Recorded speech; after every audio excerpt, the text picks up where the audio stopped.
அதுக்குதான் சாக்கேதம், அதுக்குதான் அயோத்தியான்னு பேரு. அதே வைகுண்டத்தை அது இங்க நீ ராமபக்தி பண்ணிட்டு திளைச்சிட்டு நீ வைகுண்டம் போனியானா அங்க ராமபக்தாவுக்கு ராமரா காட்சி கொடுத்து அந்த லீலைகளை காட்டுவார்.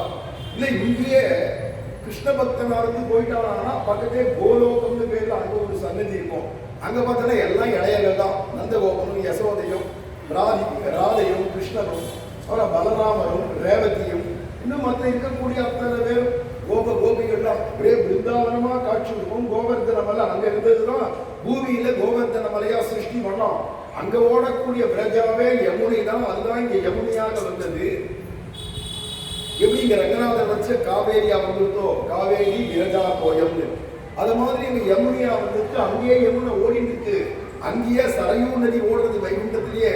அப்போ எந்தெந்த உபாசனை நீங்க பண்றியோ, எந்தெந்த உருவத்தோட எந்தெந்த குணத்தோட லீலைகளோட பகவானை நீ சிந்தனை பண்றியோ இங்க, அதுக்கு ஏற்ற மாதிரி அந்த வைகுண்டத்துல அதே விஷயமாக அந்த பகவான் காட்சி கொடுக்குறான். கோலோகம் தனியா, அயோத்தி தனியா, வைகுண்டமா தனியான்னு சொன்னியானா 3 பரமபதம் இருக்கு, அதுல 3 மோட்சம் இருக்குன்னு ஆயிடும். அது வந்து 3 மோட்சத்தை வேதமே ஒத்துக்கல, சாஸ்திரங்கள்லாம் ஒத்துக்கல. தனித்தனி சன்னதி நீ எந்த விரும்பினியோ அந்த ரூபத்துல பகவான் அங்க அடைவாள்.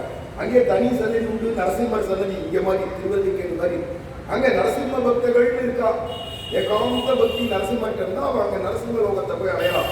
எல்லாம் ஒரே லோகத்துல சந்நிதி விசேஷம்னு புரிஞ்சுக்கணுமே தவிர வேற ஏதோ தனித்தனிப்பட்ட முறையில நிறைய இருக்காக்கோ மோட்சங்கள்லாம்.